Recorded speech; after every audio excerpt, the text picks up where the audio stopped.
kanyang farewell speech sa Binibining Nyogyugan sa Quezon Province taong 2016, ito ang mga salitang binitawan ng nooy 19 anyos na si Atisa Manalo. Maraming salamat po and please bear with me kasi marami pa kang pagdadaanan. Malay niyo, Miss Universe na kasunod nito. Makalipas ang 9 na taon at makailang ulit na pagtatangka, ang sinabing yon ni Atisa na manifest niya.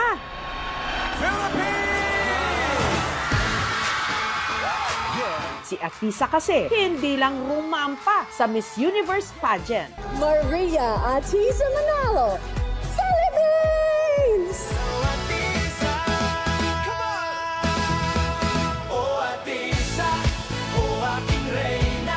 Itinanghal ding third runner-up.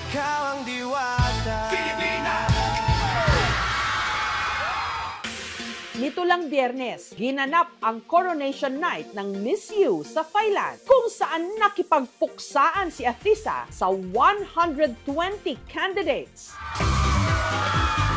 Siyempre, all out ang suporta ng mga kababayan niya sa Candelaria, Quezon Province. Paglabas pa lang ni Atisa sa screen, dumagundong na ang sigawan. Maria Atisa Manalo, Pilipinas! At nung tawagin na ang top 30, pasok sa banga ang Jusa.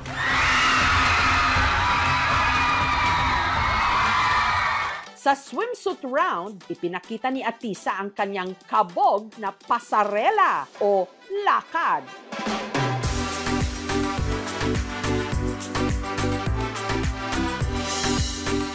Please take the stage, Philippines! Kaya pasok pa rin siya sa top 12. Pagtungtong ng evening gown competition, mas pinatingkad ang kanyang pambansang munyeka aura sa Miss U.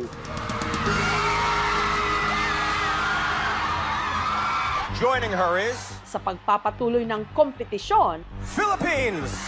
dumiretso si Atisa sa top 5.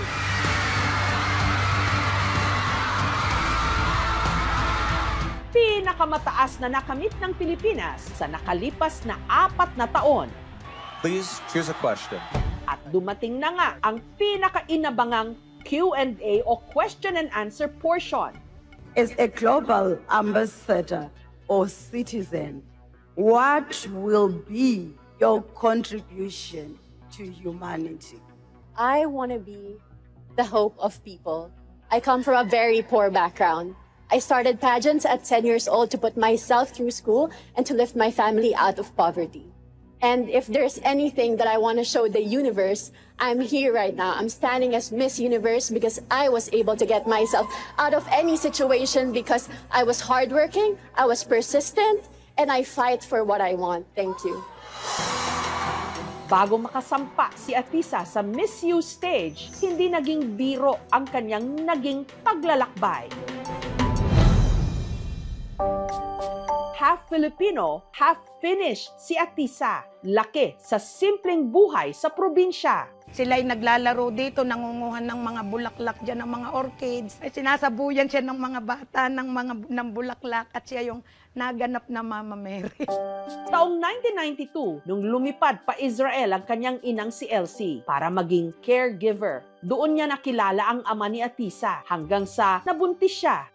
Umuwi si Elsie ng Pilipinas pero ang tatay ni Atisa na tiga Finland hindi sumama sa kanya hanggang naputol na ang ugnayan nila sa isa't isa.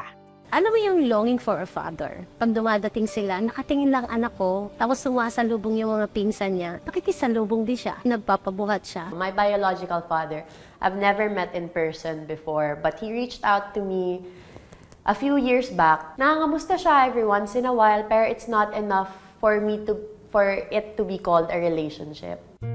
Ang pangungulila ni Atisa sa isang ama na punan ng kanyang stepfather na si Reynante. Ayaw niya nung una, parang galit siya nung una, pero nung nakita niya na love ko siya. Yun, kaya sumasama pa yun sa akin dati. Pag nagtatricycle ako, nandun yun sa unahan. Bata pa lang, ang face card ni Atisa, palaban na. Sabi nila, uy, ang ganda naman mami ng anak mo. Siguro paglaki niyan, beauty queen yan. Hanggang noong 2008, sa edad na 10, sumabak siya sa kanyang unang beauty contest. Ang premyo noon, 1-year tuition fee na libre. Murang isip pa lang siya, alam na niya yung situation namin na we are not rich. So bago po siya naging candidate ng Miss Universe, dito muna siya naging beauty titleist sa stage na ito. Hanggang sumabak na rin siya sa iba't ibang national pageants. Sa bawat galaw mo, girl, you shine so bright. Bawat ngiti mo, parang city light. Alam mo yung mother instinct na tinatawag? Hindi siya pwedeng tumigil kasi sa puso ko, alam ko, parang may nakalaan sa kanya. Liwanag ng between. At nito ng May 2025, matapos ang 3 subok, tila nagkatotoo ang kutob ng kanyang ina. The Miss Universe Philippines 2025 is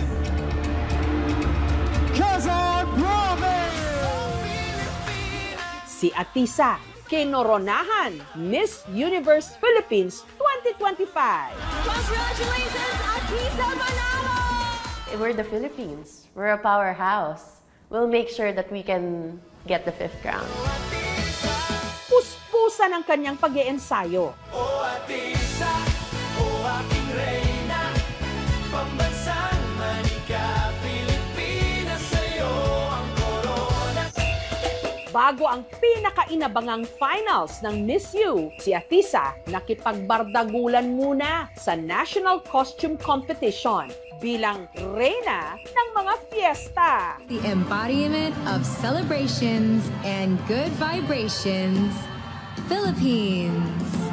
Ang kanyang national costume, pinangalanang Festejada, traje de mestiza na ang disenyo sa ibaba hango sa 3 sikat na pista sa Pilipinas.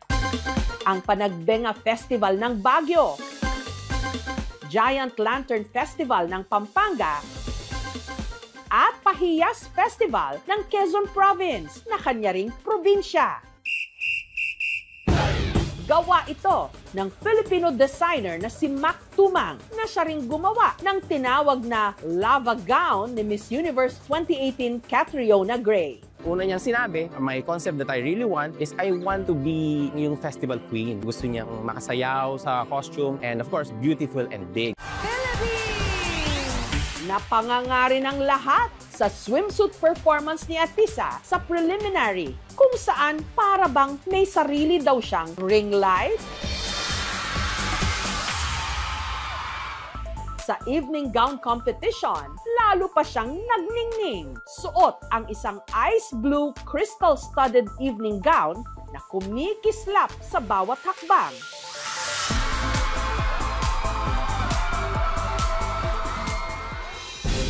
At nitong Biyernes, sumapit na nga ang most beautiful day in the universe. Philippines! Please take the stage. Philippines! Philippines! Kung saan umabot si Atisa sa top 5. Pero may round 2 pa pala ang Q&A. If you win the title of Miss Universe tonight, how would you use this platform to empower young girls?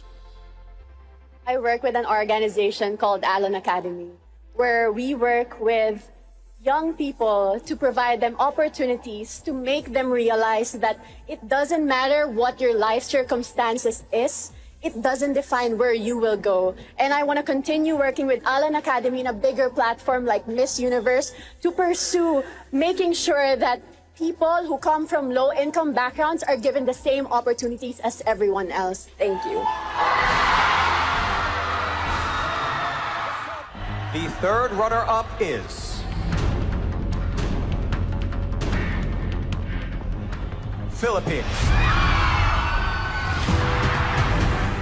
Sa huli, si Atisa itinanghal na Miss Universe third runner-up.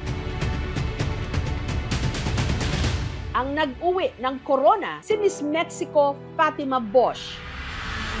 Pero pinutakte ang social media ng mga puna sa naging resulta.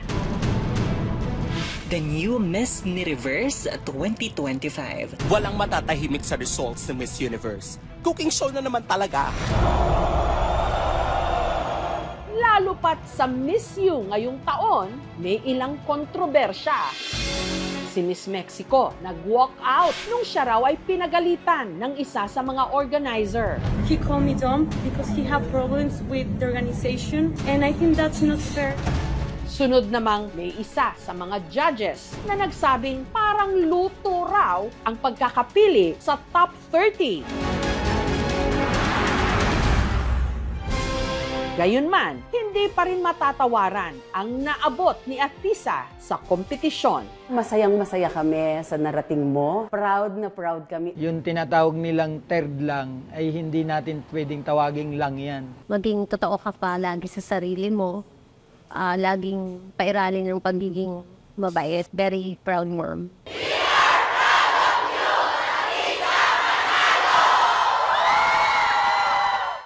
Maraming salamat po sa inyong suporta, sa pagmamahal, sa tiwala. Sana po ay proud kayo sa performance ko. Thank you po. Maria Atisa Manalo, Pilipinas! Mukha mong kay ganda, kay wagas, kay ligaya. Atisa, oh aking reyna. Maraming salamat pa rin, Atisa Manalo. Sa puso ng bawat Pilipino, ikaw ang panalo!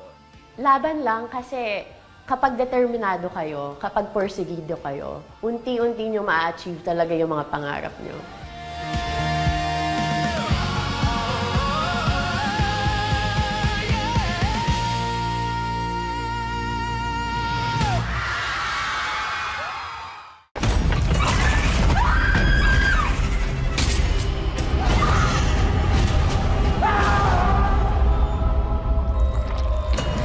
Alangga ko ikaw, Apo. Alangga ako man, Kaula. Ba't ka nagsiman? Naharap ko to eh. Para kay Lola din. Hindi ko na ho alam, hindi ko naiintindihan kung anong nangyari sa kanya. Makakasiguro kayong gagawin namin ng lahat para sa kanya. Wala ka ba talaga nakita, Arner? Wala ka narinig? May gumagala na berbalang dito sa atin.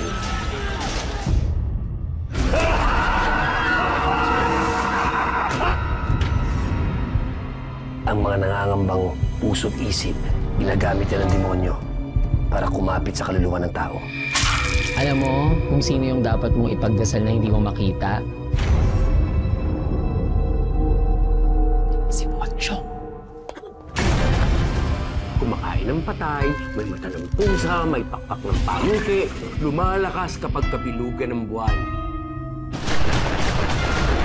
Mag-iingat ka sa masusunod mo sasabihin. You know about the Pochong?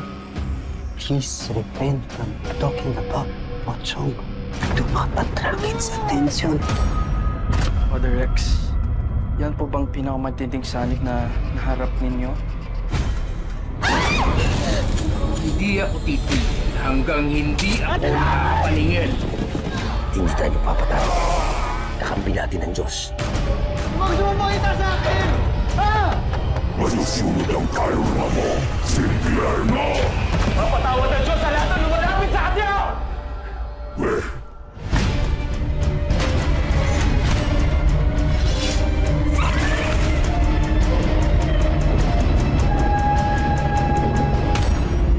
Ito po si Jessica Soho at ito ang Gabi ng Lagim.